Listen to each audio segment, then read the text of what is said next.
పోవడంలో మార్పు, పోలీసులు విపరీతంగా అక్రమ కేసులు పెట్టి ప్రజల్ని వేధించడంలో, ప్రతిపక్షాలను వేధించడంలో, నిర్బంధించడంలో, జైళ్లను నింపడంలో మాత్రం మార్పు మొదలైంది. ప్రజాపాలన అన్నారు.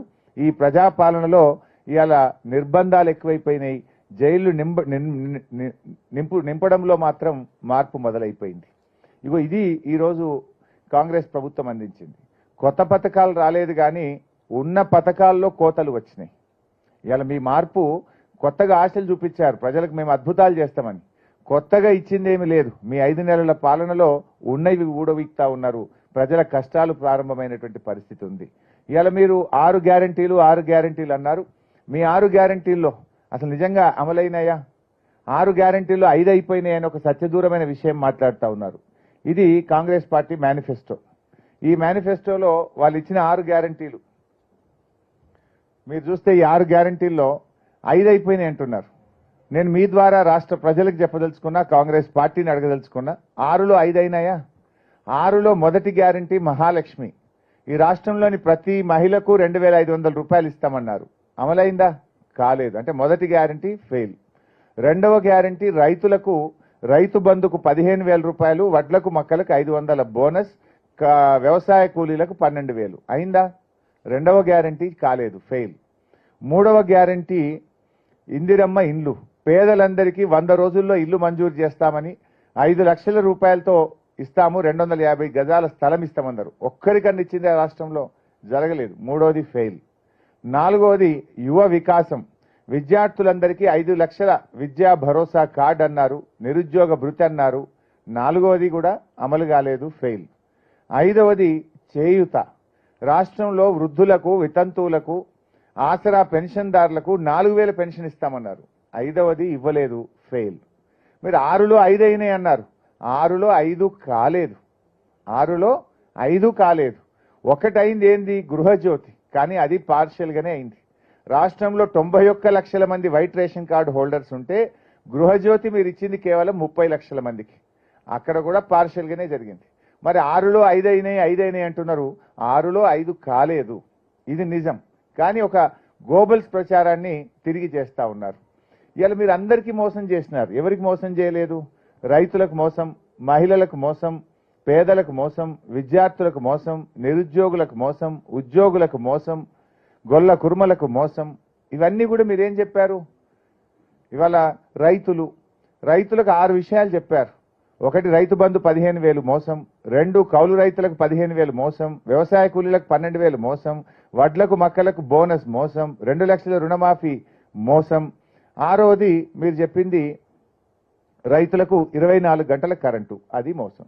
6 విషయాలు రైతులకు ఇచ్చిన ఏ ఒక్క హామీ నిలబెట్టుకొని కాంగ్రెస్ కు ఈ రాష్ట్రంలో రైతులు ఎందుకు ఓటేయాలని ఈరోజు ఆలోచిస్తా ఉన్నారు.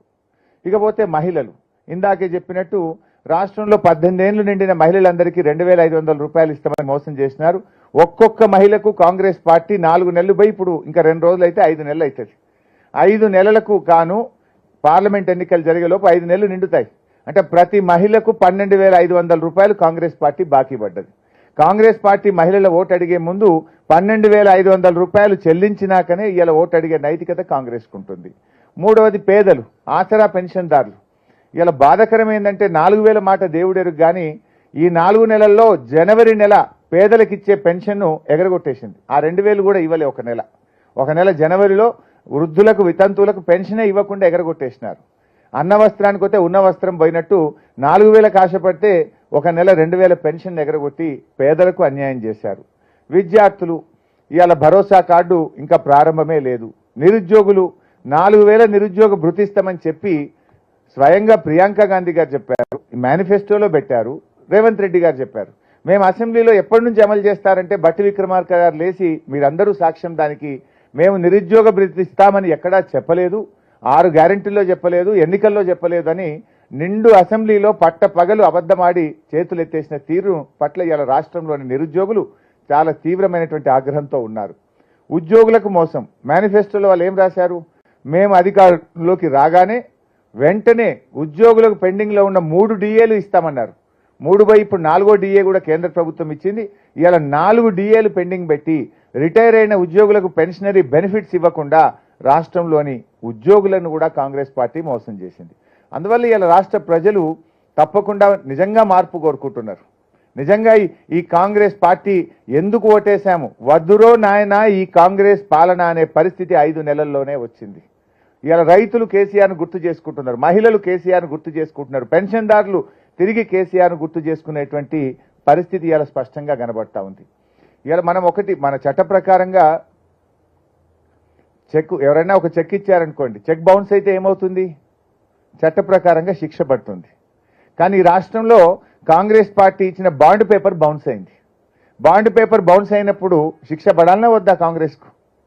మీ బాండ్ పేపర్ మీద 100 రోజుల్లో 6 గ్యారెంటీలు అమలు చేస్తాం, పదవీ బాధ్యతలు చేపట్టగానే మొదటి సంతకం 6 గ్యారెంటీల మీద అన్నారు, మొదటి అసెంబ్లీలో చట్టబద్ధత తెస్తామన్నారు, 100 రోజుల్లో అమలు చేస్తామన్నారు. You are failed in all these 3 issues. ఒకటి, మొదటి సంతకం పెట్టలేదు, అసెంబ్లీలో చట్టబద్ధత తేలేదు, 100 రోజుల్లో అమలు చేయలేదు. అందువల్ల బాండ్ పేపర్ బౌన్స్ చేసిన కాంగ్రెస్ పార్టీకి ఈ పార్లమెంట్ ఎన్నికల్లో ప్రజలు శిక్ష వేయాలని ఈరోజు డిసైడ్ చేసుకున్నారు. కానీ ఇలా కొత్త నాటకం కూడా స్టార్ట్ చేసినాడు ముఖ్యమంత్రి గారు. అసెంబ్లీ ఎలక్షన్ల ముందు ప్రామిసరీ నోట్లు, ఇప్పుడు అన్ని గాడ్ ప్రామిస్లు.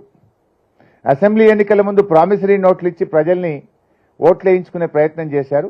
ఇప్పుడు తాజాగా ఏ ఊరికి పోతే ఆ ఊరి దేవుడి మీద ఒట్టు పెట్టి ఓట్లు వేయించుకునే ప్రయత్నంలో ఇలా మన కాంగ్రెస్ ప్రభుత్వం, ముఖ్యమంత్రి రేవంత్ రెడ్డి గారు ఉన్నారు. డెఫినెట్గా వాళ్ళకి తగిన గుణపాఠం తప్పదు. ఈ గాడ్ ప్రామిస్లను ప్రజలు ఇలా నమ్మే పరిస్థితుల్లో లేరు. అందువల్ల ఇలా ప్రజలు కూడా ఆలోచిస్తున్నారు, ఈ బాండ్ పేపర్ బౌన్స్ చేసిన కాంగ్రెస్కు గుణపాఠం చెప్తేనే రేపు ప్రజలకు ఇలా 6 గ్యారెంటీలు అమలవుతాయని ఆ దిశగా ఇలా రాష్ట్ర ప్రజలందరూ కూడా ఆలోచిస్తూ ఉన్నారు. ఎందుకంటే మీరు 6 గ్యారెంటీల విషయంలో ఆ రోజు కాళ్ళల్లో మొక్కి చేతులల్లో మొక్కి ప్రజల్ని నమ్మించి ఇలా బాండ్ పేపర్ల మీద రాసిస్తేనే ప్రజలు నమ్ముతారని చెప్పి మీరు నమ్మించి మోసం చేసేది కనుక డెఫినెట్గా మీకు తగిన గుణపాఠం ఇలా ప్రజలు చెప్పేటువంటి పరిస్థితుల్లో ఉన్నారు. ముఖ్యంగా ఇలా హామీల గురించి ప్రశ్నిస్తే కూడా రేవంత్ రెడ్డి గారు మంత్రుల భాష పట్ల కూడా ప్రజలు తీవ్ర ఆగ్రహంగా ఉన్నారు. వాళ్ళు ఇలా రాక్షసంగా మాట్లాడుతున్నారు. రైతు బంధు రాలేదు అంటే ఏమంటున్నారు, చెప్పుతో కొట్టండి అని మంత్రులు మాట్లాడుతున్నారు. మరి నిన్న వ్యవసాయ శాఖ మంత్రి తుమ్మల నాగేశ్వరరావు గారే అన్నారు, నాకు రైతు బంధు రాలేదు అన్నాడు. మరి ఇప్పుడు ఎవరితో చెప్పుతో కొట్టాలి? ఒక మంత్రి ఏమో రైతు బంధు అడిగితే చెప్పుతో కొట్టాలన్నాడు, ఇంకొక మంత్రి గారేమో స్వయంగా రాష్ట్ర వ్యవసాయ శాఖ మంత్రి గారే నాకే రైతు బంధు రాలేదు అంటున్నాడు. కాంగ్రెస్ పార్టీ కార్యకర్తలే ఒక మంత్రిని పట్టుకొని రైతు బంధు పడలేదు అని నిలదీసినటువంటి పరిస్థితి. అమ్మా నువ్వేమో 5 ఎకరాల దాకా పడ్డాయన్నావు, నాకు 3 ఎకరాలే ఉంది, నాకు పడలేదు అని చెప్పి స్వయంగా సీతక్క గారిని వాళ్ళ కాంగ్రెస్ పార్టీ కార్యకర్తనే ఒక సభలో నిలదీసినటువంటి పరిస్థితి మనం చూస్తూ ఉన్నాం. అంటే ఇవాళ ఈ ప్రభుత్వం ఢిల్లీకి మూటలు పంపడం మీద ఉన్న శ్రద్ధ 6 గ్యారెంటీల అమలు విషయంలో లేకుండా పోయింది. ఇవాళ పార్లమెంట్ ఎన్నికల సందర్భంగా అన్పార్లమెంటరీ లాంగ్వేజ్తో రేవంత్ రెడ్డి గారు రెచ్చిపోతా ఉన్నారు. దీన్ని ఇలా ప్రజలు నచ్చట్లేదు. ఇవాళ మీరు చూడండి, రేవంత్ రెడ్డి గారి భాష కానీ బాడీ లాంగ్వేజ్ కానీ ఇవాళ రాష్ట్రం యొక్క పరువు తీసే విధంగా, అరే తెలంగాణ రాష్ట్ర ముఖ్యమంత్రి ఇట్లా మాట్లాడతాడా, ఇదేం భాష అని ప్రజలు అసహించుకుంటున్నారు. ఒక ముఖ్యమంత్రి గారు మాట్లాడే భాష వల్ల రాష్ట్రం యొక్క గౌరవం తగ్గే విధంగా ఇవాళ రేవంత్ రెడ్డి గారి వ్యవహార శైలి, ఆయన భాష ఉన్నది. ఆయన అంటారు, రాష్ట్రంలో తెలంగాణ సాధించిన కేసీఆర్ను 10 ఏళ్ళు ముఖ్యమంత్రిగా పనిచేసిన కేసీఆర్ గారిని పట్టుకొని నీ పేగులు తీసి మెడలేసుకుంటాను ఒక ముఖ్యమంత్రి గారు మాట్లాడొచ్చునా? నీ కనుగుడ్లు తీసి గోటీలు ఆడతా అని చెప్పి ఇవాళ రేవంత్ రెడ్డి గారు ఆ భాష వాడడాన్ని ఇవాళ తెలంగాణ ప్రజలు అంగీకరించొద్దనుకుంటున్నారు. నువ్వు ఆయన బట్టలు ఉడబిక్తా డ్రాయర్ ఉడబిక్తా అని ఒక ముఖ్యమంత్రి తెలంగాణ సాధించిన అంత సీనియర్ నాయకుడు, ఆయన వయసును కూడా గౌరవించకుండా, ఆయన సీనియారిటీని గౌరవించకుండా నువ్వు మాట్లాడితే is it fair on your part? Is it the way you are ruling the state? అంటే ఇవాళ రాష్ట్రంలో యువతకు కానీ రేపటి తరం రాజకీయ నాయకులకు నువ్వు ఇచ్చే సందేశం ఏంది? ఇవాళ రాష్ట్ర ప్రజలు దాన్ని ఒప్పుకునే పరిస్థితులు లేరు. ఇలా కేసీఆర్ గారి పట్ల కానీ మీరు వాడుతున్న భాష పట్ల, మీ యొక్క బాడీ లాంగ్వేజ్ పట్ల, నీ యాటిట్యూడ్ పట్ల ఇలా రాష్ట్ర ప్రజలు తప్పకుండా తగిన గుణపాఠం చెప్పేటువంటి పరిస్థితుల్లో ఇలా ప్రజలు ఆలోచిస్తూ ఉన్నారు. ఎందుకంటే ఆయన ప్రయత్నం వల్ల కూడా మీరు చూస్తే కేసీఆర్ గారు ఏం చేస్తే దాన్ని రివర్స్ చేసే ఆలోచనలో ఉన్నాడు. ఇలా కొత్త జిల్లాలు ఏర్పాటు చేసి పరిపాలన వికేంద్రీకరణ జరిగితే ఈయనంటాడు జిల్లాలు తీసేస్తా అంటాడు. ఏ జిల్లా తీస్తావు? జిల్లాలు తీస్తే ప్రజలు ఊరుకుంటారా? జిల్లాలు తీయడం ద్వారా నువ్వు ఏం మెసేజ్ ఇవ్వాలనుకున్నావు? ఒక కొత్త జిల్లా వస్తే ఇలా భూపాలపల్లి జిల్లా వచ్చింది. అక్కడ ఏం బెనిఫిట్ వచ్చింది? అక్కడ ఒక మెడికల్ కాలేజ్ వచ్చింది, ఒక జిల్లా ఆసుపత్రి వచ్చింది. జిల్లా రావడం ద్వారా ఉన్నత అధికారులు వచ్చి అక్కడ అడ్మినిస్ట్రేషన్ ఫోకస్ రావడం ద్వారా ప్రజలకు పరిపాలన దగ్గరగా వచ్చింది. దాన్ని తీసేయాలనుకుంటున్నారా మీరు? ఇలా ఒక నాగర్ కర్నూలు, ఒక భూపాలపల్లి, ఒక ములుగు జిల్లా, ఒక ట్రైబల్ డిస్ట్రిక్ట్స్, ఇలాంటి గద్వాల్ లాంటి ప్రాంతం, అక్కడ ఇలా పరిపాలన ప్రజలకు దగ్గరగా వచ్చి ప్రజలకు మేలు జరుగుతూ ఉంటే నేను జిల్లాలు తగ్గిస్తా, కమిషన్ వేస్తా అని రేవంత్ రెడ్డి గారు మాట్లాడడం అంటే ఇది ఇది ఇది ముందుకు పోవడం కాదు, వెనక్కి పోవడం. ఇది సరి అయినటువంటి పద్ధతి కాదు. అంటే ఒక గుడ్డి వ్యతిరేకతతో కేవలం పగ ప్రతీకారంతో ఇవాళ ప్రభుత్వాన్ని నడుపుతున్నట్టు కనబడుతుంది తప్ప మేము గత ప్రభుత్వం కంటే మేలుగా పనిచేస్తాము, బాగా పనిచేసి పేరు తెచ్చుకునేటువంటిది ఈ ప్రభుత్వంలో కనబడతలేదు. ఎంతసేపు పగ ప్రతీకారం అనేటువంటిది మాత్రమే రేవంత్ రెడ్డి గారిలో ఈరోజు కనబడతా ఉంది. మీరేమన్నారు? ఆ రోజు మాటలు కోటలు దాటుతున్నాయి, చేతల్లో గడప దాటని పరిస్థితి రేవంత్ రెడ్డి ప్రభుత్వాన్ని. ఆ రోజు ఏమన్నా ప్రమాణ స్వీకారం చేసేటప్పుడు ప్రగతి భవన్ ముందు ఇనుప కంచెలు బద్దలు కొడుతున్నామో అన్నారు. అది పెట్టిందే కాంగ్రెస్ ప్రభుత్వం. మీ మేనిఫెస్టోలో ఏం చెప్పారు? ప్రతిరోజు ముఖ్యమంత్రి ప్రజల్ని కలుస్తాడు, మాది ప్రజాపాలన అన్నారు. ఏం జరిగింది? మొదటి రోజే కలిసిండు రేవంత్ రెడ్డి. ఒక్కరోజు మొదటి రోజు మాత్రమే ప్రజల్ని కలిసిండు, మళ్ళా ప్రజల్ని కలిస్తే ఒట్టు. రెండవ రోజు మంత్రులు పోయిండ్రు, వాళ్ళు ఒక 2 రోజులు కలిసిండ్రు. ఇక 3వ రోజు తర్వాత అవుట్ సోర్సింగ్ ఉద్యోగులే మిగిలింది అక్కడ. మరి ఇదైనా ప్రజాపాలన? నువ్వు బద్దలు కొట్టి ఏం చేసినావు? ప్రజలకు దొరకకుండా అయినావు. నువ్వు ప్రజల్ని నువ్వు కలుస్తలేవు. ఈరోజు ఇలా 3,50,000 దరఖాస్తులు వచ్చినాయి ప్రజాపాలనలో. ఒక్క దరఖాస్తు అయినా పరిష్కారం అయిందా? ఆ కాయిదాలన్నీ ఎక్కడ పోయినాయి? ప్రజలు ఎంతో దూరంతో ఆశతో ముఖ్యమంత్రి కలుస్తాడని వస్తే నువ్వు కలవకపోతివి, నీ మంత్రులు కలవకపోయే. పెట్టిన దరఖాస్తులకు ఈ రోజు వరకు స్పందన లేదు, దాని యొక్క ఫలితం లేదు. 3,50,000 దరఖాస్తులు ఇప్పటి వరకు వచ్చినట్టు సమాచారం. దాని మీద వైట్ పేపర్ రిలీజ్ చేయండి. మీరు ఎంతమందికి మెయిల్ చేసిండ్రు? ఆ 3,50,000 దరఖాస్తుల్లో ఎన్ని పరిష్కారమైనవో చెప్పగలుగుతారా? అంటే మీ ప్రజాపాలన అట్టర్ ఫ్లాప్. కేవలం ఎన్నికల ముందు మాటలకు పనికొచ్చింది తప్ప అధికారంలోకి వచ్చినాక ప్రజాపాలన అంతా ఒక ఫార్స్గా మారిపోయింది. ప్రజల్ని కలవడం అనేటువంటిది లేదు అనేది ఇవాళ అర్థమైపోయింది. రేవంత్ రెడ్డి గారు ఎంతసేపు గతంలో ప్రతిపక్షంలో ఉన్నా, ఇప్పుడు అధికారంలో ఉన్న సోషల్ మీడియాను దుర్వినియోగం చేసి ప్రతిపక్ష నాయకుల యొక్క క్యారెక్టర్ అసాసినేషన్ చేయడము, వాళ్ళ మీద బురద జల్లేటువంటి ప్రయత్నం చేయడము, ప్రజల్లో అనుమానాలు కలిగించేటువంటి ప్రయత్నంలోనే ఆయన ఎక్కువ చొరవ చూపుతున్నాడు. వాస్తవంగా డెలివరీ తక్కువైంది. ఎంతసేపు ప్రతిపక్షాల మీద ఇబ్బంది పెట్టేటువంటి విషయమే తప్ప ఇంకోటి ఏముంది? ఇవాళ మా సోషల్ మీడియా యాక్టివిస్ట్ అయినటువంటి సాల్వాజీ మాధవ్ మీద ఇవాళ అక్రమ కేసు పెట్టి ఆయన్ని జైల్లో పెట్టారు. ఇలా బీఆర్ఎస్ కార్యకర్తలు ఎవరైనా సోషల్ మీడియాలో పోస్టులు పెడితే ఈయన పోలీసులు పిలిచి బెదిరిస్తున్నారు, డిలీట్ చేయమంటున్నారు, అక్రమ కేసులు పెడతా ఉన్నారు. ఇది ఆ ప్రజాపాలన? అంటే ప్రజలకు స్వేచ్ఛ లేకుండా చేసి ప్రతిపక్షాలను గొంతు నొక్కి ప్రతిపక్ష కార్యకర్తల మీద అక్రమ కేసులు పెట్టి భయభ్రాంతులకు గురి చేసి నువ్వు ప్రజాపాలన చేస్తున్నాని ఎవరి చెవుల్లో పువ్వులు పెడతా ఉన్నారు. ఇవన్నీ కూడా ఇలా ప్రజలు గమనిస్తూ ఉన్నారు. గతంలో నువ్వేమన్నావు? పార్టీలు మారే వాళ్ళని రాళ్లతో కొట్టి చంపాలని మాట్లాడినావు, రాళ్లతో కొట్టాలన్నావు. ఇవాళ ఏం చేస్తుండ్రు? ఇవాళ అప్పుడేమో ప్రవచనాలు చెప్పిండు పార్టీలు మారే వాళ్ళను రాళ్లతో కొట్టాలని. ఆ ప్రవచనాలు చెప్పిన రేవంత్ రెడ్డి ఇలా ఎడాపెడా కండువాలు కప్తూనే ఉన్నాడు. ఇంకా బాధ ఏంటంటే వాళ్ళ కాంగ్రెస్ పార్టీ జాతీయ మేనిఫెస్టో హైదరాబాద్లో రిలీజ్ చేసిండ్రు.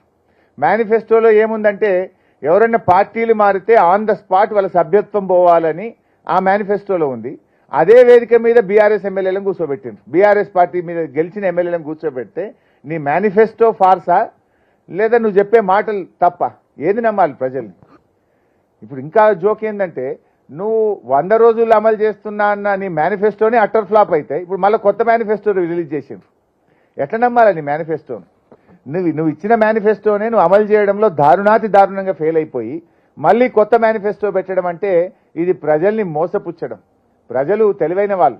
ఒకసారంటే నీ మాటలు నమ్మొచ్చు, మోసపోవచ్చు, కానీ ప్రతిసారి ప్రజల్ని మోసపుచ్చుతా అంటే అది జరగదనేటువంటి విషయాన్ని ఇవాళ రేవంత్ రెడ్డి గారు మరి గుర్తుపెట్టుకోవాల్సినటువంటి అవసరం ఉంది. ఇవాళ ప్రజలు కూడా డెఫినెట్గా మార్పు కోరుకుంటున్నారు. ఈ కాంగ్రెస్ పార్టీ నుంచి మార్పు కోవాలనుకుంటున్నారు, కాంగ్రెస్ పార్టీకి బుద్ధి చెప్పాలనుకుంటున్నారు. గ్యారంటీల అమలు విషయంలో ఫెయిల్ అయిపోయి ఇవాళ బీజేపీతో అంతర్గత ఒప్పందం పెట్టుకున్నారు. కాంగ్రెస్ పార్టీ ఇవాళ రాష్ట్రంలో 8 సీట్లలో కాంగ్రెస్ గెలిచే విధంగా బీజేపీ సహకరిస్తుంది, మరో 8 సీట్లలో బీజేపీ గెలిచే విధంగా కాంగ్రెస్ సహకరిస్తుంది. విషయాలు ప్రజలకు అర్థమైనాయి. 2 పార్టీలకు ప్రజలు బుద్ధి చెప్తారు. మీరు అంతర్గత చీకటి ఒప్పందాలు చేసుకున్నారు. బట్ డెఫినెట్గా ఇలా ప్రజలు ఏం కోరుకుంటున్నారంటే ప్రశ్నించే గొంతుగా ఉండాలి. ఈ తెలంగాణ హక్కులు కాపాడబడాలంటే బీఆర్ఎస్ పార్టీ అయితేనే కాపాడగలుగుతుంది అని కోరుకుంటా ఉన్నారు. ఇలా ఇంకో విషయం కూడా ఏంటంటే మన రాష్ట్ర విభజన జరిగినప్పుడు 10 ఏళ్ల పాటు హైదరాబాద్ను జాయింట్ క్యాపిటల్గా పెట్టారు. ఈ జూన్కు ఆ 10 ఏళ్లు పూర్తి కాబోతా ఉన్నాయి. మళ్ళీ జాయింట్ క్యాపిటల్ని ఎక్స్టెండ్ చేయాలని ఇప్పటికే ఆంధ్రప్రదేశ్ నుంచి స్టార్ట్ అయింది. రేపు దాన్ని గట్టిగా అడ్డుకోవాలన్నా పార్లమెంట్లో గొంతు విప్పి మాట్లాడాలంటే అది బీఆర్ఎస్ పార్టీతో సాధ్యమవుతుంది. ఇవాళ రేవంత్ రెడ్డి గారికి ఆంధ్రాలో ఆయన మూలాలు ఉన్నాయి. ఆయన మళ్ళీ వాళ్ళకి సహకరించే ప్రమాదం లేకపోలేదు. గతంలో కూడా 7 మండలాలను ఆంధ్రప్రదేశ్లో కలిపినప్పుడు బీజేపీ ప్రతిపాదించింది, కాంగ్రెస్ ఆ బిల్లుకు మద్దతు ఇచ్చింది. ఎందుకంటే వీళ్ళ రాజకీయ ప్రయోజనాల కోసం ఆ 7 మండలాలను లోయర్ సీలేర్ పవర్ ప్రాజెక్టును తెలంగాణకు దక్కకుండా చేసిన 2 జాతీయ ప్రాజెక్టులు. ఆ రోజు తెలంగాణలో 7 మండలాలను సీరియస్గా వ్యతిరేకించింది, బంద్ కాల్ ఇచ్చింది, దీనికి బిల్లుకు అగెనిస్ట్గా ఓటేసింది ఒక్క బీఆర్ఎస్ పార్టీ మాత్రమే. రేపు చాలా ఇష్యూస్ కూడా ఉన్నాయి. లైక్ రాష్ట్ర విభజన అంశాలు ఎన్నో ఉన్నాయి. ఈ జాయింట్ క్యాపిటల్ అంశం ఉంది. రాష్ట్రానికి సంబంధించిన హక్కులకు సంబంధించిన అంశాలు ఉన్నాయి. వీటన్నిట్లలో ఇవాళ మేలు జరగాలంటే బీఆర్ఎస్ పార్టీ గెలవాలని చెప్పి ఇవాళ ప్రజలు కోరుకుంటా ఉన్నారు. 2 జాతీయ పార్టీలు కూడా తెలంగాణకు అన్యాయమే చేసినాయి. ఇవాళ బీజేపీ పార్టీ కూడా తెలంగాణకు ఏమిచ్చింది? దేశంలో 157 మెడికల్ కాలేజీలు, నర్సింగ్ కాలేజీలు ఇచ్చినా తెలంగాణకు ఒక్కటి ఇవ్వలేదు. నవోదయ విద్యాలయాలు అడిగితే ఇవ్వలేదు. జాతీయ ప్రాజెక్ట్ అడిగితే ఇవ్వలేదు. తెలంగాణ ఐటీఐఆర్ను రద్దు చేశారు. తెలంగాణకు రావాల్సిన కోచ్ ఫ్యాక్టరీ ఇవ్వలేదు. బయ్యారం ఉక్కు ఫ్యాక్టరీ ఇవ్వలేదు. వడ్లు కొనండి మహాప్రభు అంటే వాళ్ళు నూకలు బుక్కండి అని తెలంగాణ ప్రజల్ని అవమానపరిచే విధంగా బీజేపీ కేంద్ర మంత్రులు మాట్లాడారు. అంటే ఇలా మేము కష్టపడి రైతు బంధు ఇచ్చి, నీళ్లు ఇచ్చి, చెరువులు బాగు చేసి, పెండింగ్ ప్రాజెక్టులు పూర్తి చేసి, కేసీఆర్ గారు అద్భుతంగా దక్షిణ భారతదేశ ధాన్యాగారంగా తెలంగాణను తయారు చేస్తే వడ్లు కొనడం కూడా చేతగాని బీజేపీ ప్రభుత్వం ఇవాళ తెలంగాణ ప్రజల ఓట్లు ఎట్లా అడగాలి? మీరు తెలంగాణ ప్రజలను, తెలంగాణ రైతులను నూకలు బుక్కండి అని చెప్పి అవమానపరిచింది బీజేపీ. ఏమీ ఇవ్వని బీజేపీ తెలంగాణలో ఏమని ఓటు అడుగుతుంది? మీ నైతికత ఏంది అని అడుగుతా ఉన్నా. ఇలా బీజేపీ నాయకులు రాష్ట్రానికి వచ్చి ఎంతసేపు దేవుడి పేరు చెప్పి ఓట్లు అడిగే ప్రయత్నం చేస్తున్నారు. నేను ఒకటే అడుగుతున్నా బీజేపీని, మీరు ఈ రాష్ట్రంలోని బీసీలకో, ఎస్సీలకో, రైతులకో, మహిళలకో, విద్యార్థులకో, నిరుద్యోగులకో ఏ ఒక్క వర్గానికైనా 10 ఏళ్లలో మీరు చేసిన మేలేందో ఒక్కటి చెప్పండి. మేం చెప్తాం బీఆర్ఎస్ పార్టీ ఏం చేసింది 10 ఏళ్లలో అంటే రైతు బంద్ ఇచ్చినాం, రైతు బీమా ఇచ్చినాం, సాగునీరు ఇచ్చినాం, 24 గంటల ఉచిత కరెంట్ ఇచ్చినాం, ఆసరా పెన్షన్ 2000కు పెంచాం, ఇవాళ అనే కేసీఆర్ కిట్ ఇచ్చాం, కళ్యాణ లక్ష్మి చెక్కులు ఇచ్చాం, అభివృద్ధి సంక్షేమం అన్ని చెప్తాం, కొత్త జిల్లాలు చేసినాం. మీరేం చెప్తారు? 10 ఏళ్లలో మీరు అదానీ గారిని ప్రపంచ కుబేరుల్లో ఒకరిని మాత్రం చేసినారు. ఇప్పుడు బీజేపీ అధికారంలో రాకముందు అదానీ అపరిచితుడు, ఆయన ఎవరో తెలియదు. కానీ 10 ఏళ్ల బీజేపీ పాలనలో ప్రపంచ కుబేరుల్లో టాప్ 10లో మాత్రం అదానీ గారు మాత్రం అయ్యారు. ఇవాళ ఈ దేశ రైతులు ఏమైనా బాగుపడ్డరా? మీరు తెచ్చిన నల్ల చట్టాలు వద్దు మహాప్రభు అని ధర్నాలు చేసిన ఢిల్లీ నడివీధుల్లో రైతుల మీద లాఠీ చార్జీలు, బాష్పవాయు గోళాలు, రబ్బర్ బుల్లెట్లు కొట్టి 700 మంది రైతులను ఇలా పొట్టన పెట్టుకున్నది బీజేపీ.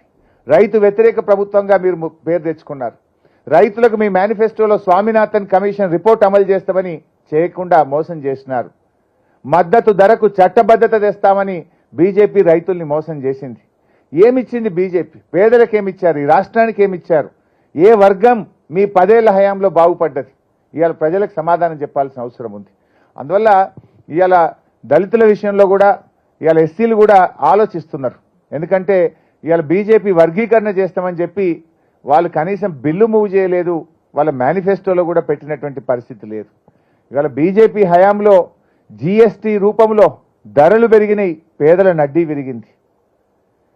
ఇవాళ పెట్రోల్ డీజిల్ ధరలు, ప్రపంచంలో క్రూడ్ ఆయిల్ ధరలు తగ్గినాయి, బీజేపీ పాలనలో పెట్రోల్ డీజిల్ ధరలు పెరిగాయి.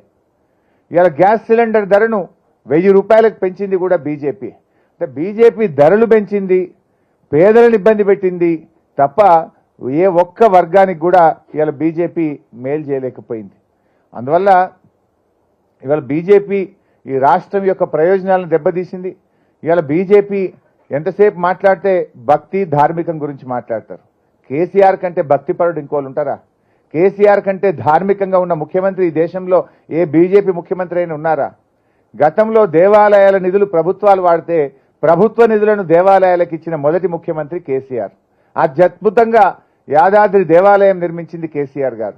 ధూపదీప నైవేద్యాలతో ఇవాళ చాలా బాగా మరి ఆ దేవాలయాల్లో ప్రతిరోజు పూజా కార్యక్రమాలు జరిగే విధంగా చూసింది కేసీఆర్ గారు.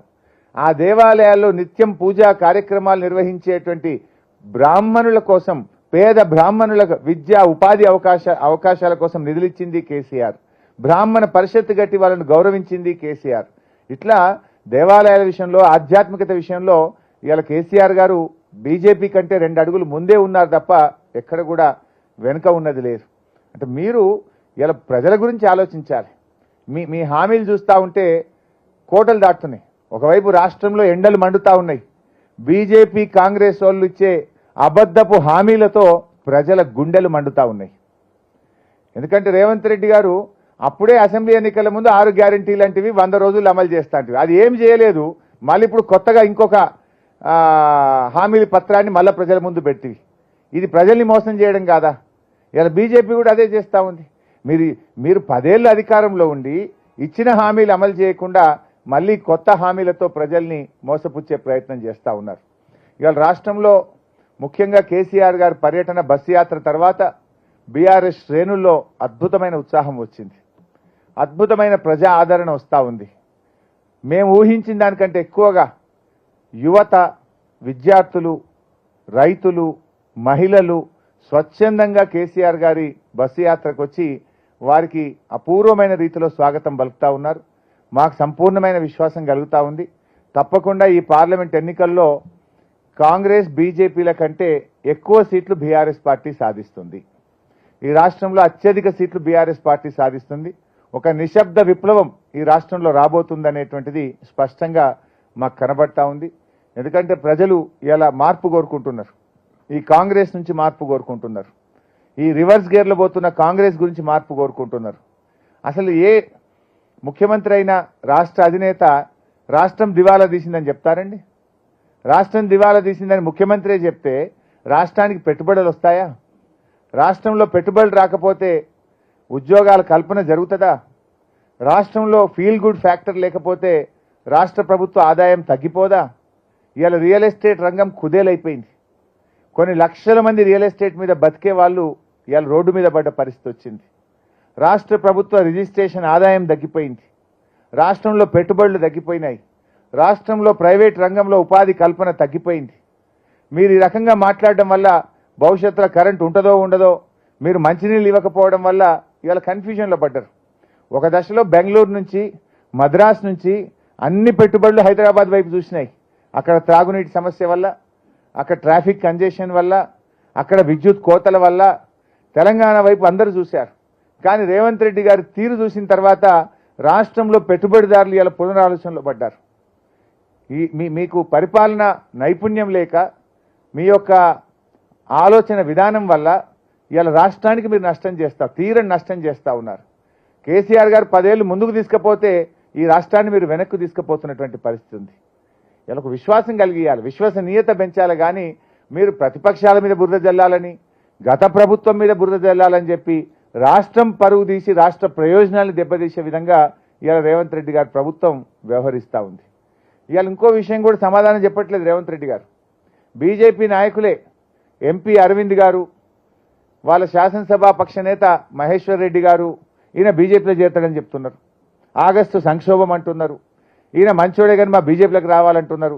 దాన్ని ఎందుకు ఈయన ఖండిస్తలేడు ఇవాటి వరకు? నేను బీజేపీలో చేరను అని ఎందుకు ఖండిస్తలేడు రేవంత్ రెడ్డి గారు? మాట్లాడిన వాళ్ళు ఎవరు? సీనియర్ బీజేపీ నాయకులు, ఎల్పీ నేత మాట్లాడుతున్నాడు. దాని మీద ఈ రోజు వరకు స్పందన లేదు. అంటే ఇవన్నీ కూడా ప్రజల్లో అనుమానాలు వస్తూ ఉన్నాయి. ముఖ్యంగా ముస్లిం మైనార్టీస్ విషయంలో బీజేపీ కాంగ్రెస్లు ఇవాళ కాంగ్రెస్ పార్టీ కూడా తీవ్రమైనటువంటి అన్యాయం చేసింది. రాష్ట్రంలో ఎన్నికల ముందు ఏం చెప్పారంటే కవిత గారు అరెస్ట్ కాలేదు కనుక బీజేపీ బీఆర్ఎస్ ఒకటి అనే ఒక దుష్ప్రచారం చేసి అబద్ధాలను గోబల్స్ ప్రచారం చేసి రాజకీయంగా మైనార్టీల ఓట్లు వేయించుకునే ప్రయత్నం చేశారు. ఇవాళ కవిత గారు అరెస్ట్ అయినారు. ఆ విషయం రాష్ట్ర ప్రజలు చూస్తున్నారు. నిజంగా మేము బీజేపీతో కలిస్తే ఇవాళ దేశంలో ఏం జరుగుతుంది? బీజేపీతో కలిస్తే జోడీ లేదంటే ఈడీ. అదే జరుగుతుంది కదా, అక్రమ కేసులే కదా జరుగుతున్నాయి. ఈరోజు మైనార్టీల విషయంలో हमारे तमाम मुसलमान बहनों से भाइयों से मेरा एक ही गुजारिश है, आप लोग सोचना चाहिए। आज रेवंत रेड्डी ने माइनॉरिटीज को धोखा दिया है।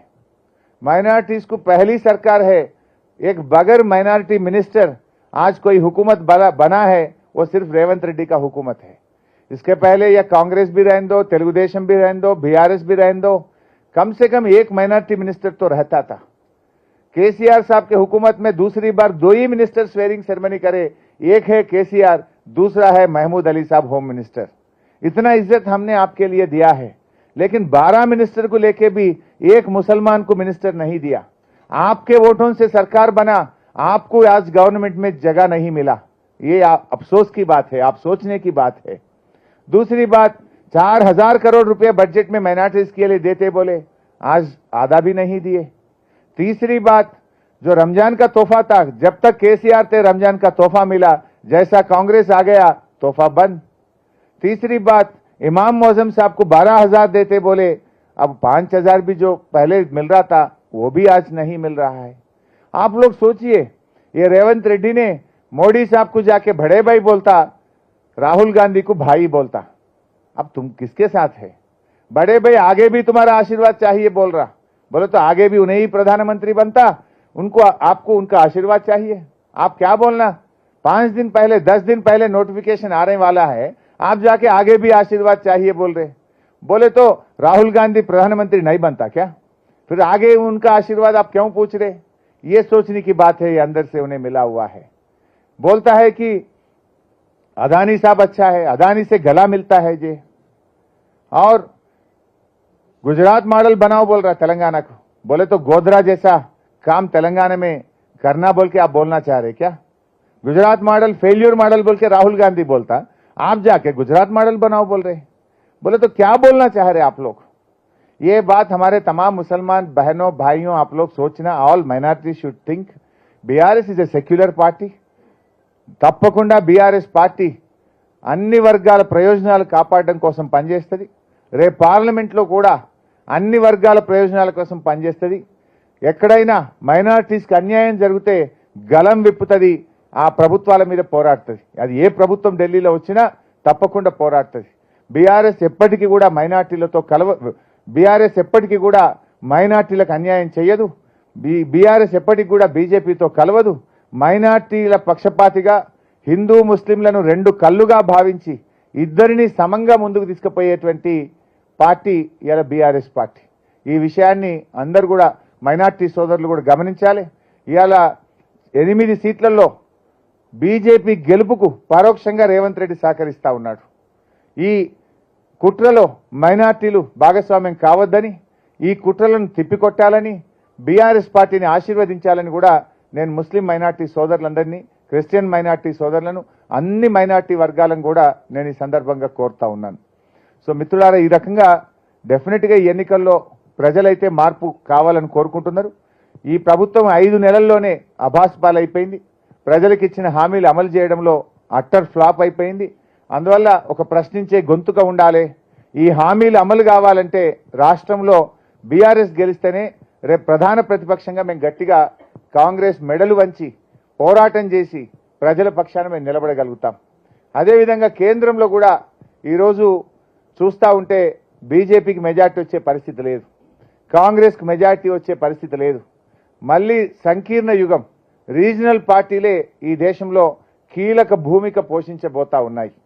ఈ పరిస్థితుల్లో బీఆర్ఎస్ అత్యధిక సీట్లు గెలవడం ద్వారా తప్పకుండా కేంద్ర రాజకీయాల్లో కూడా ప్రధాన భూమిక పోషించి ఈ రాష్ట్ర హక్కులను కాపాడడంలో, ఈ రాష్ట్ర ప్రయోజనాలు కాపాడడంలో బీఆర్ఎస్ పార్టీ ముందుంటుందని, ఇవాళ బీఆర్ఎస్ పార్టీని ఆశీర్వదించాలని రాష్ట్ర ప్రజలందరికీ నేను అపీల్ చేస్తా ఉన్నాను.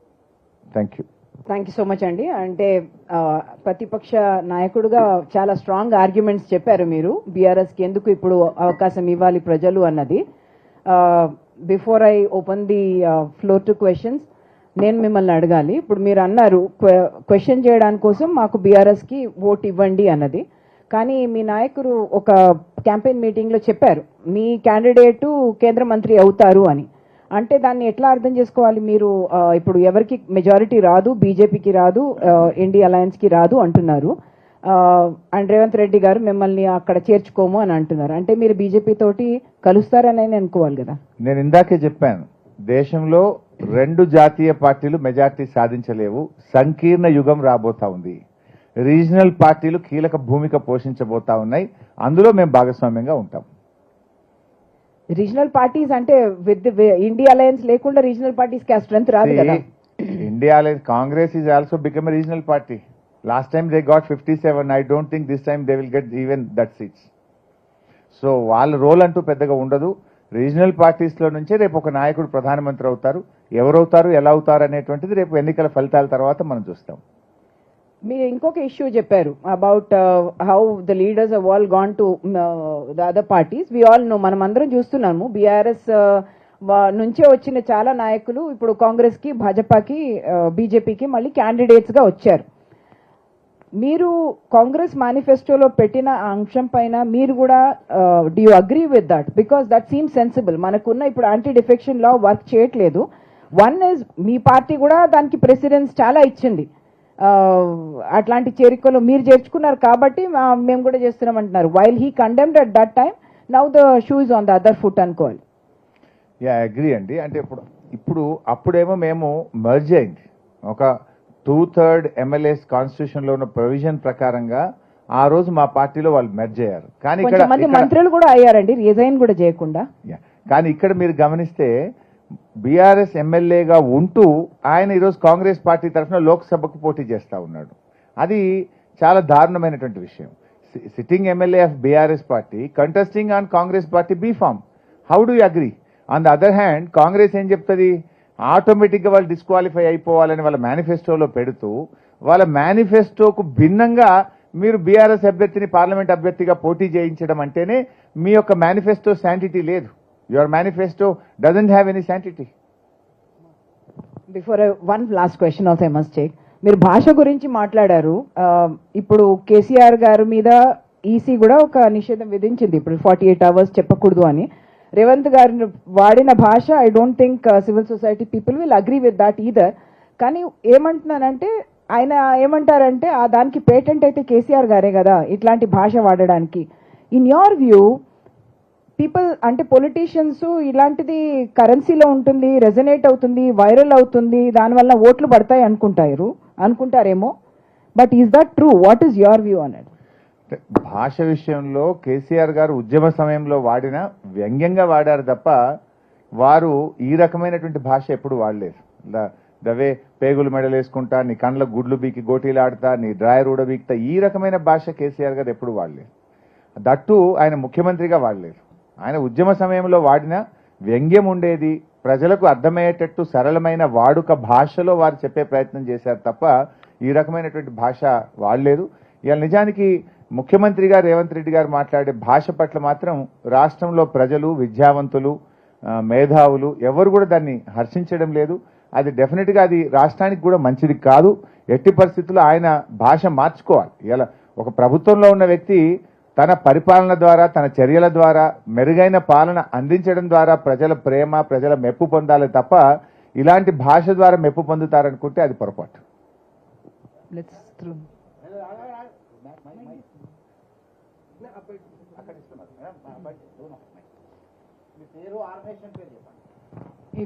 నేను రవికుమార్ అండి, టీవీ5 రిపోర్టర్ని. మీ పార్టీ నుంచి బీఆర్ఎస్కు నుంచి బీజేపీకి అటు కాంగ్రెస్కి వెళ్ళినటువంటి కొంతమంది క్యాండిడేట్స్ ఇప్పుడు బరిలో ఉన్నారు. ఏ మేరకు బీఆర్ఎస్కు నష్టం అవుతుంది వాళ్ళ ద్వారా, లేదంటే ఆ చేర్చుకున్నటువంటి పార్టీలకు, బరిలో నిలిపినటువంటి పార్టీలకు డ్యామేజ్? నిజంగా చెప్పాలంటే మాకు లాభమైంది. ఇవాళ ప్రజలు వాళ్ళని అసహించుకుంటున్నారు.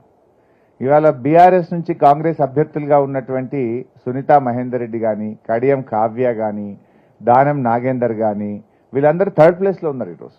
They are in third place. అంటే ప్రజలు దీన్ని ఆహ్వానించడం లేదు. సో దీనివల్ల మాకు పోతే కొంతమంది వ్యక్తులు నాయకులు పోయిన తప్ప మా క్యాడర్ కానీ ఎవరైతే క్షేత్రస్థాయిలో పనిచేసేటువంటి కార్యకర్తలు ఎవరు కూడా వాళ్ళ వెంట వెళ్ళలేదు. డెఫినెట్గా దీని ద్వారా మాకు మేలే జరిగింది. ప్రజలు దీన్ని అసహించుకుంటున్నారు. ఇటువంటి అభ్యర్థులు పెట్టిన పార్టీలకు నష్టం జరుగుతుంది.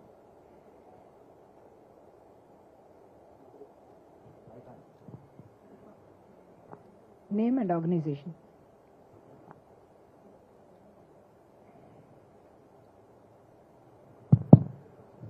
రాష్ట్రంలో ఏర్పడకుండా ముందు పేరు, organisation. K Narender, Zee News Telugu bureau చీఫ్ని. రాష్ట్రం ఏర్పడిన తర్వాత మొదటిసారిగా ఇబ్బందికరంగా ఏర్పడుతోంది. అంటే పార్టీకి గడ్డుకాలం ఉంది అన్నటువంటి ఒక పరిస్థితి వినపడుతోంది. సర్వే ఫలితాలు కూడా ఆల్మోస్ట్ బీఆర్ఎస్కి 1, 2 అంతకంటే మించి ఇవ్వట్లేదు అనేది చాలా అనిపిస్తుంది. మీకేమనిపిస్తుంది? ఎందుకంటే 6 హామీలు అమలు చేస్తున్నాము అని రేవంత్ రెడ్డి అంటున్నారు, రెఫరెండం అంటున్నారు. బీఆర్ఎస్ పార్టీ మరి నరేందర్ గారు, నేను ఇందాకే చెప్పిన 6 గ్యారంటీలు 5 గ్యారంటీలు అమలు కాలేదు. They are fail to do it. అసలు గ్యారంటీలు వదిలిపెట్టి ఉన్నాయి కూడా పోతున్నాయి. అందువల్ల ప్రజల్లో మార్పు ఉంది. ఒక నిశ్శబ్ద విప్లవం ఉంది. మీ అందరి అంచనాలు తలకిందులవుతూ మెజారిటీ ఎంపీ సీట్లు బీఆర్ఎస్ పార్టీ గెలుస్తుంది. ఇలా ఎందుకు కాంగ్రెస్ ఓటేయాలి? మీరు 6 గ్యారంటీల అమలులో వైఫల్యం చెందినందుక, రైతు బంధు డబ్బులు ఇవ్వనందుక, కరెంటు సరఫరాలో ఫెయిల్ అయినందుక, త్రాగునీటి సరఫరాలో ఫెయిల్ అయినందుక, మీరు ఆసుపత్రుల నిర్వహణలో ఫెయిల్ అయి కేసీఆర్ కిట్ పథకం బంద్ చేసినందుక, మీరు తులం బంగారం మాట దేవుడెరుగు ఉన్న కళ్యాణ లక్ష్మి షాదీ ముబారక్ చెక్కులు కూడా సకాలంలో అందించినందుక పీపుల్ ఆర్ థింకింగ్. అందువల్ల డెఫినెట్గా మీరు పోయిన అసెంబ్లీ ఎన్నికల తర్వాత పార్లమెంట్ ఎన్నికల్లో చూస్తే కూడా ఎవరు ఎక్స్పెక్ట్ చేయలే మేము 7 సీట్లు ఓడిపోతామని. ఆ రోజు మేము 7 సీట్లు కోల్పోయాం, పార్లమెంట్ సీట్లు. ఇలా అంతకంటే సీరియస్గా డిస్కషన్ ప్రజల్లో జరుగుతూ ఉంది. అందుకే మేము కాన్ఫిడెంట్గా ఉన్నాం, డెఫినెట్గా మేము అత్యధిక సీట్లు గెలవబోతాం. ఇప్పుడు మీరు పర్సెప్షన్ ఏంది, మా పార్టీ నుంచి కొంతమంది బయటకు పోయి ఆడ క్యాండిడేట్లు అయింది కనుక మేమేదో బలహీనపడ్డాం అనుకుంటారు. వ్యక్తులు కాదు నిర్ణయించాల్సింది, ప్రజలు. ప్రజల మూడ్ ఇంపార్టెంట్. ఇలా mood of the people is they are looking towards KCR. రైతులు, మహిళలు, ఆసరా పెన్షన్దారులు, ఈ మేజర్ వర్గాలన్నీ కూడా ఇలా కేసీఆర్ వైపు చూస్తున్నారు. ఇలా మాదిగల విషయంలో కూడా 3 పార్లమెంట్ సీట్లుంటే ఒక్కటి కూడా మాదిగలకు టికెట్ ఇవ్వకుండా కాంగ్రెస్ అన్యాయం చేసింది. స్వయంగా కాంగ్రెస్ పార్టీ నాయకుడు మోత్పల్లి నరసింహులు గారే చెప్తున్నారు. అదేవిధంగా బీజేపీ వాళ్ళ మేనిఫెస్టోలో వర్గీకరణ గురించి చెప్పకపోవడం వల్ల ఇలా మాకు మాదిగల్లో మెజారిటీ ఓట్లు ఇలా బీఆర్ఎస్కి వస్తున్నాయి. రైతు బంధు రాకపోవడం వల్ల మెజారిటీ రైతులు కరెంటు కోతల వల్ల, మోటార్లు కావడం వల్ల మా వైపు చూస్తున్నారు. ఆసరా పెన్షన్దారులకు 4,000 మాట ఇచ్చిపెట్టి ఇచ్చారు, కేసీఆర్ ఇచ్చే 2,000 కూడా రాకపోవడం వల్ల వాళ్ళు కూడా ఇలా మా వైపు చూస్తున్నటువంటి పరిస్థితి. అందువల్ల డెఫినెట్గా ఒక స్పష్టమైనటువంటి మార్పు కనబడుతుంది. ఇలా ఆటో వర్కర్స్ కూడా వాళ్ళకి 12,000 ఇస్తామని వీళ్ళు ఇవ్వలేదు, వాళ్ళు ఇలా ఆత్మహత్యలు చేసుకునే పరిస్థితి వచ్చింది. వాళ్ళు కూడా ఇలా బీఆర్ఎస్ వైపు చూస్తున్నారు. అందువల్ల చాలా సెక్షన్స్లో ఒక గుణాత్మకమైన మార్పు. అసెంబ్లీ ఎన్నికల ముందు ఉన్నటువంటి పరిస్థితి ఇలా కాంగ్రెస్కు లేదు, బీజేపీకి లేదు. V5 news Shekhar. మాజీ మంత్రి గారు, అంటే మీరు స్పీకర్ ఫార్మాట్లో రాజీనామా లెటర్ ఇవ్వకుండా రేవంత్ రెడ్డితో సవాల్లో ఏదైతే రైతు రుణమాఫీ పైన స్పీకర్ ఫార్మాట్లో ఇవ్వకుండా తను భయపడ్డాడు, ఆగస్టు 15 ఖచ్చితంగా నేను అంతలోపై రైతు రుణమాఫీ చేస్తాను, అందుకే భయపడే స్పీకర్ ఫార్మాట్లో కాకుండా వేరే ఫార్మాట్లో ఇచ్చాడు. శేఖర్, నేను నీకు ఇప్పుడే ఇచ్చేస్తాను. On the spot I give you in speaker format నీకు ఇస్తాను. రేవంత్ రెడ్డిది మీరు తెప్పియండి. రేవంత్ రెడ్డి తెప్పించిన 5 నిమిషాల్లో స్పీకర్ ఫార్మాట్లో శేఖర్కే ఇస్తాను రాజీనామా. రేవంత్ రెడ్డి మీది తెప్పించుకోండి. నేను ప్రెస్ అకాడమీ చైర్మన్ శ్రీనివాస్ రెడ్డికి ఇవ్వమని అడిగాను. I correct your question. First of all 6 గ్యారంటీలు, రుణమాఫీ, ఈ రెండింటిని ఆగస్టు 15లోగా చేస్తే స్పీకర్ ఫార్మాట్లో రాజీనామా ఆమోదించుకొని మళ్ళీ పోటీ చేయను అని చెప్పాను.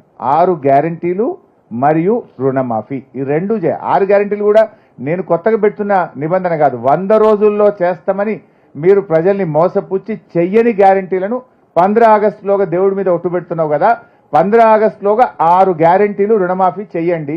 I'm even ready. ఇదే ప్రెస్ క్లబ్కి మా విరాహత్ బైక్ ఇస్తా, లేకపోతే శేఖర్కి ఇస్తా, మీ దగ్గరనే పెట్టుకోండి, ఆయనది కూడా తెమ్మనండి. I'm ready.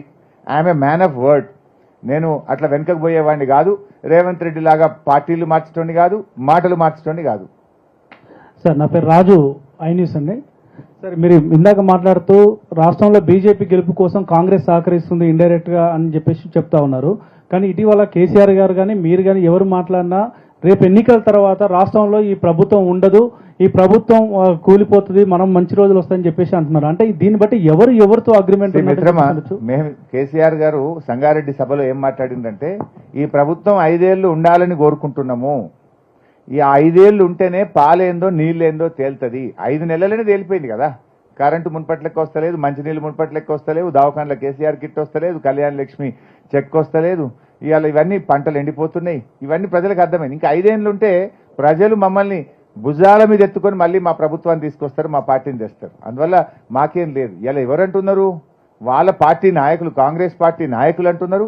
బీజేపీ నాయకుడు మహేశ్వర్ రెడ్డో లేకపోతే సంజయ్ గారో వాళ్ళ నాయకులు మాట్లాడుతున్నారు ఈ ప్రభుత్వం ఉండదు, ఆగస్టు సంక్షోభం వస్తుంది, ఇది అవుతుందని. బీఆర్ఎస్ అనడం లేదు. మాకు ఒకటే ఉంది, మీరు 5 ఏళ్ళు ఉండండి, ప్రజలకు ఇచ్చిన హామీలన్నీ అమలు చేయండి. ఒక్క హామీ కూడా తప్పకుండా మీ 420 హామీలు అమలు చేయాలనే కోరుకుంటున్నాం.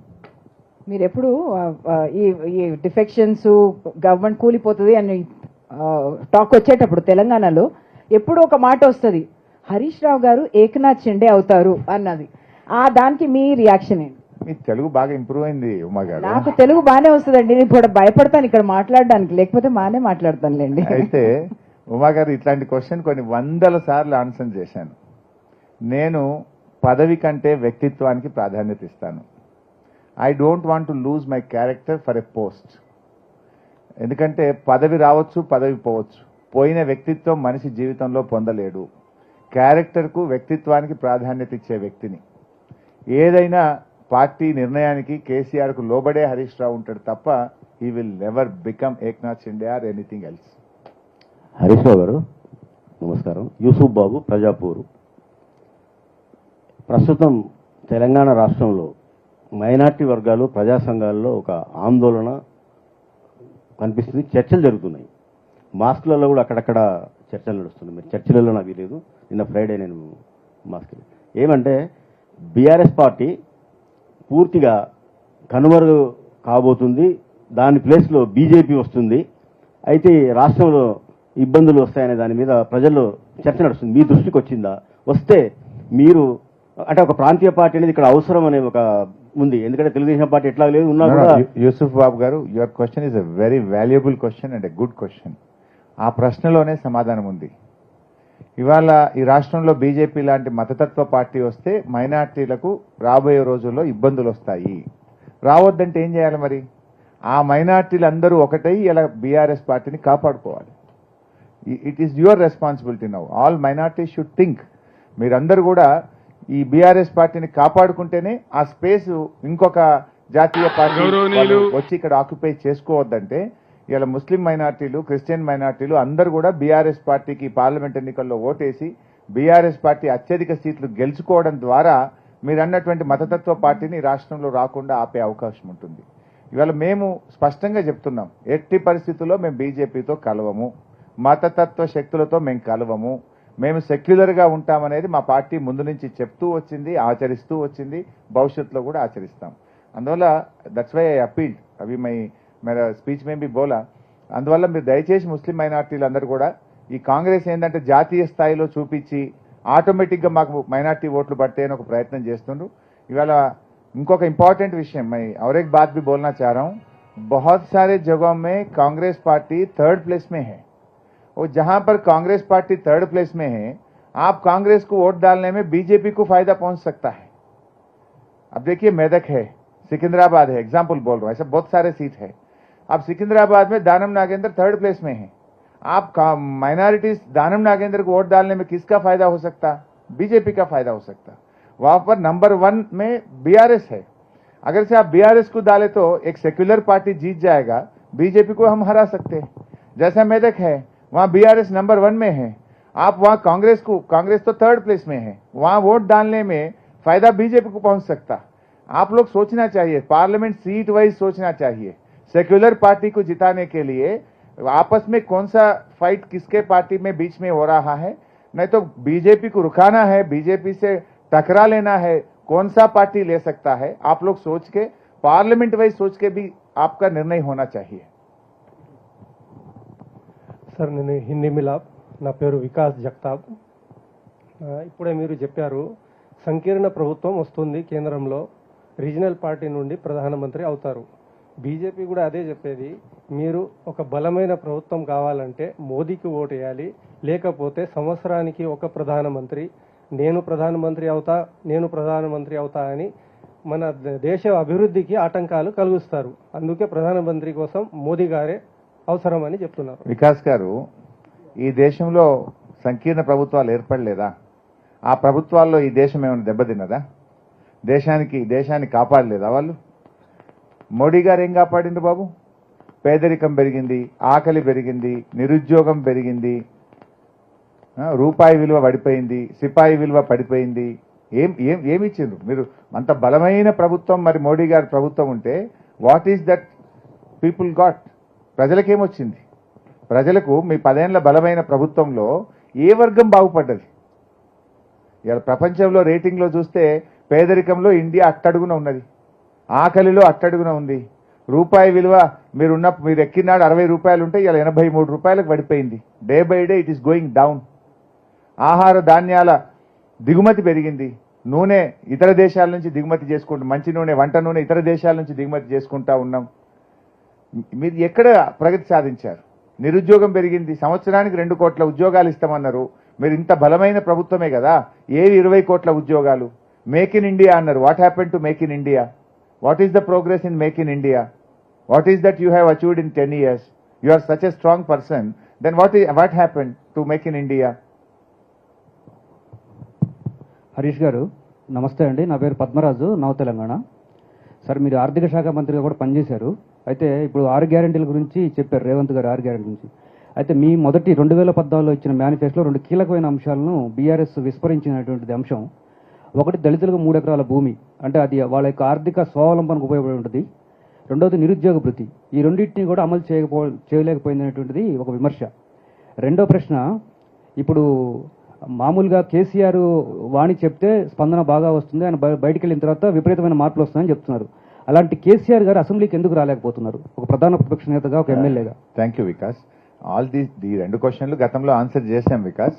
సో మొదటిది, మేము 2 గ్యారెంటీలు అమలు చేయలేదు అన్నారు. ఓకే, మేము చెప్పిన దాంట్లో 80% అమలు చేశాం.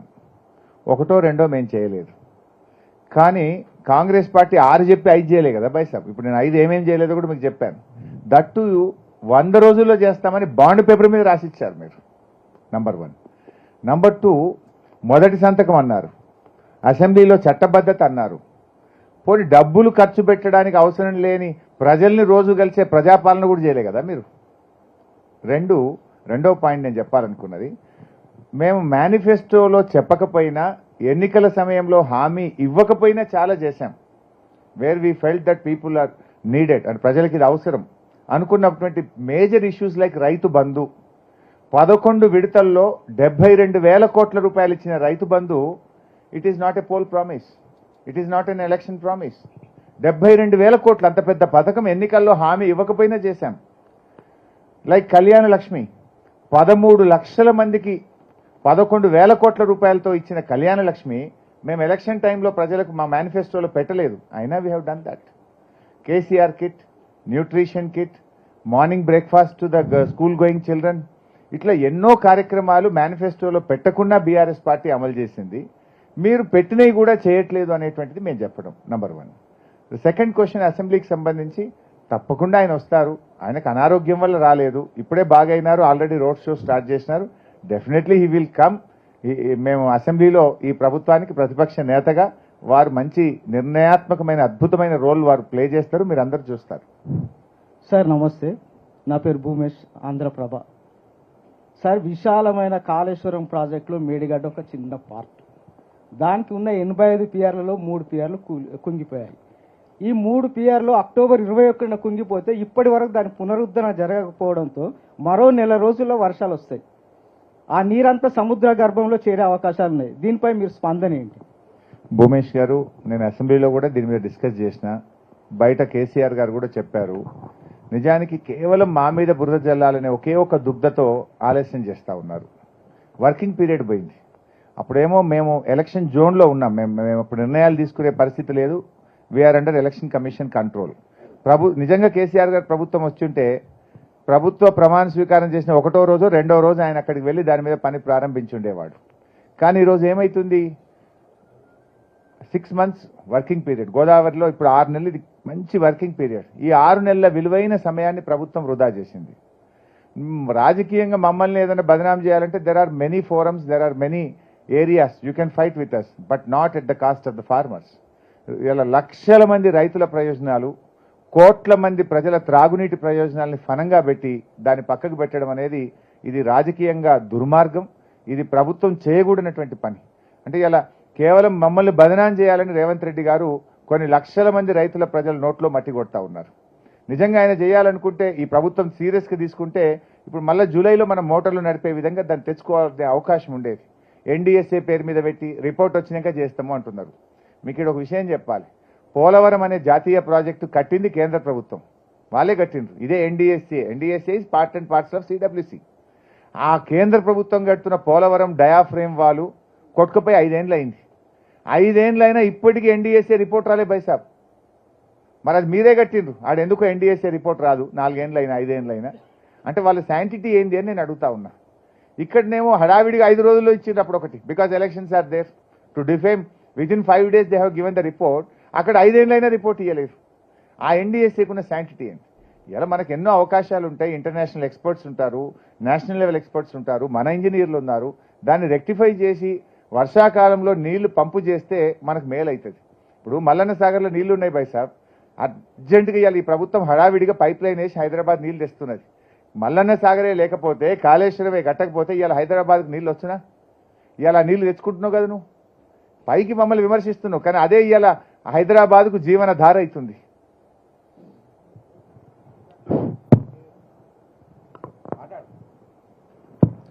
నేను సతీష్ అని ఎన్టీవీ రిపోర్టర్ని. సార్, ఈ పార్లమెంట్ ఎన్నికల్లో మీకు ఏ పార్టీ నుంచి గట్టి పోటీ అనుకుంటున్నారు? రాష్ట్రంలో అధికారంలో ఉన్న కాంగ్రెస్ పార్టీయా, కేంద్రంలో ఉన్న బీజేపీయా, ఏది మీకు గట్టి పోటీ అనుకుంటున్నారు? మీరు ఎన్ని సీట్లు గెలవబోతున్నారు సార్? మొదటిదేమో కాంగ్రెస్ బీజేపీ కంటే 2 పార్టీల కంటే ఎక్కువ సీట్లు మేము గెలుస్తాం, నంబర్ 1.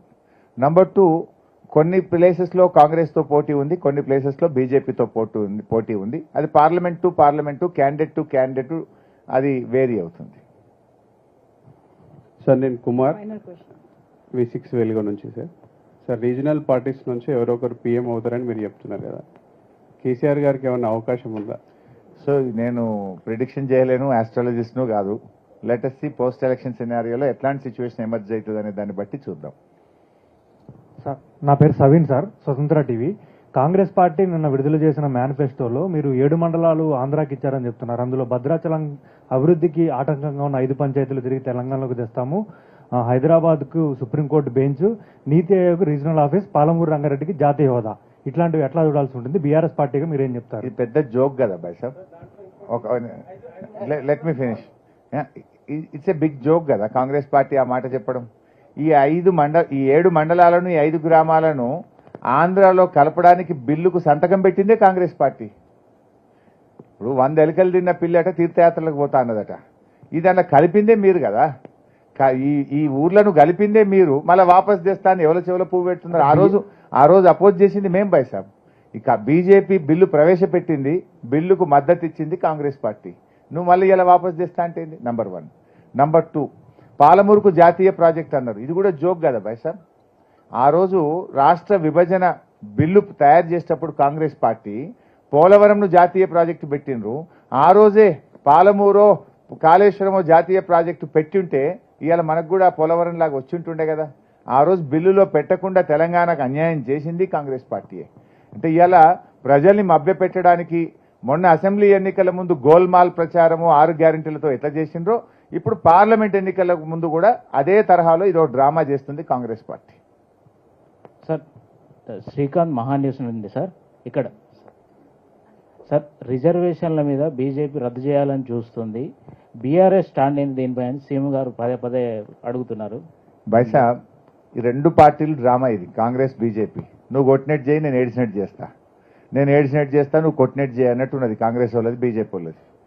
ఒకవైపు బీజేపీ వాళ్ళు ఏమంటుండ్రంటే హిందువుల ఆస్తులు గుంజుకొని ముస్లింలకు పంచిపెడతారు అని బీజేపీ వాడు మాట్లాడతారు, రిజర్వేషన్లు రద్దు అవుతాయని కాంగ్రెస్ వాడు మాట్లాడతాడు. ఈ 2 జరిగే పనే బైసాబ్? మన కాన్స్టిట్యూషన్ పర్మిట్ చేస్తుందా?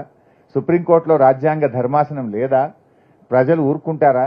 ఇవేవి జరగవు. ఈ రెండు పార్టీలు కూడా ఓట్ల కోసం ప్రజల సెంటిమెంట్ని రెచ్చగొడుతున్నారు. ఇక్కడ రెండు పార్టీలు ఏం నాటకం ఆడుతున్నాయి? 10 ఏళ్ళు అధికారంలో ఉన్న బీజేపీ 10 ఏళ్లలో దేశ ప్రజలకు ఏం చేశామో చెప్పి బీజేపీ ఓటు అడగాలి, కానీ అది అడుగుతలేరు. మంగళసూత్రాలు పోతాయి, మీ ఆస్తులు పోతాయని బీజేపీ మాట్లాడుతుంది. కాంగ్రెస్ ఏం మాట్లాడాలి? 5 నెలలుగా రాష్ట్రంలో అధికారంలో ఉన్న కాంగ్రెస్ పార్టీ ఈ 5 నెలల పాలనలో ప్రజలకిచ్చిన హామీలు అమలైనయా లేదా, గత ప్రభుత్వం కంటే మెరుగ్గా ఏం చేసినామో చెప్పి కాంగ్రెస్ ఓట్లు అడగాలి. కానీ వీళ్ళు తమ పాలన గురించి చెప్పుకునే పరిస్థితులు ఎంత రివర్స్ గేర్ కదా బై సాబ్. కరెంటు వాయ్, మంచినీళ్ళు వాయ్, పంటలు ఎండిపోయాయి, దవాఖానలు ఖరాబ్ అయిపోయాయి, రివర్స్ గేర్ నడుస్తుంది. చెప్పుకునే దిక్కు లేక, అవకాశం లేక రిజర్వేషన్ అనేటువంటి ఒక అంశాన్ని తెచ్చినారు. దేన్ని కూడా బీఆర్ఎస్ అంగీకరించదు. బీఆర్ఎస్ రిజర్వేషన్లు పెంచాలని, రిజర్వేషన్లను రాష్ట్రాలకే పెంచుకోవడానికి అనుమతి ఇవ్వాలని 2 సార్లు అసెంబ్లీలో తీర్మానం చేసి కేంద్ర ప్రభుత్వానికి పంపాం. బీఆర్ఎస్ ఎంపీలు ఢిల్లీలో లోక్సభలో దీని మీద కేంద్ర ప్రభుత్వాన్ని నిలదీసిండ్రు. 1. 2, హిందువుల ఆస్తులు ముస్లింలకు పంచినా, ముస్లింల ఆస్తులను హిందువులకు పంచినా బీఆర్ఎస్ ఒప్పుకోదు. అందరికీ భారత రాజ్యాంగం ఇక్కడ ఈ దేశంలో బతికే ప్రతి పౌరుడికి సమాన హక్కు కల్పించింది తప్ప ఒకనాస్తి ఒకని పంచడాన్ని మన రాజ్యాంగం, మన కాన్స్టిట్యూషన్ ఒప్పుకోదు. ఇద్దరికి కూడా తెలుసు, వాళ్ళకి రిజర్వేషన్లు పోవని కాంగ్రెస్ వాళ్ళకి తెలుసు, ఆస్తులు పంచాలని బీజేపీ వాళ్ళకి తెలుసు. కేవలం ఓట్లు కొల్లగొట్టడానికి, ప్రజలను సెంటిమెంట్ పేరు మీద ఓట్లు పొందడం కోసం ఆడుతున్న డ్రామా ఈ రెండు పార్టీలు. ఒక దేశంలో అధికారంలో ఉన్నాడు, ఒక రాష్ట్రంలో అధికారంలో ఉన్నాడు. మీ పాలనకు రెఫరెండం, మీ పాలనలో ప్రజలకు ఏం చేశారో చెప్పి ఓట్లు అడగాలి తప్ప ఈ పిచ్చి డైలాగులు మీరు కొడుతున్నారంటేనే మీరు ఫెయిల్ అయిపోయినరు. మీ పాలన గురించి చెప్పుకునే పరిస్థితి మీకు లేదు. మీ పరిపాలన అట్టర్ ఫ్లాప్ అయింది కనుకనే ఇలాంటి అంశాలను తెరమిద్దేస్తున్నారు. Thank you. We can now wind up, but before that, one last thing. ఇక్కడైతే సార్ నేను శ్రీనివాస్ ముద్ర. సార్ ఇప్పుడు రాజకీయాల్లో నైతిక విలువలు పోతున్నాయని మీరు అంటున్నారు. సేమ్ టైం వాళ్ళు అక్కడి నుంచి వచ్చిన వాళ్ళని వీళ్ళు తీసుకుంటారు, వీళ్ళ నుంచి వచ్చినప్పుడు వాళ్ళు తీసుకుంటారు. ఇప్పటికైనా అంటే మీ పార్టీని ఇప్పటికైనా కూడా ఒక స్టాండ్, అంటే నెక్స్ట్ టైం మేము అధికారంలో వస్తే బిఫోర్ మీ పార్టీలోకి వచ్చేటప్పుడు వాళ్ళకు ఉన్నాయన్ని వదిలేసిన తర్వాతనే తీసుకుంటామని ఏదైనా స్టాండ్ ఏమన్నా తీసుకొని స్పెసిఫిక్ గా హామీ ఇవ్వగలుగుతారా? ఇప్పటికే ఈ అంశం మీద కేసీఆర్ గారు చాలా స్పష్టంగా చెప్పిండ్రు. తప్పకుండా ఆ దిశగా పార్టీ ఆలోచిస్తుంది. Thank you so much.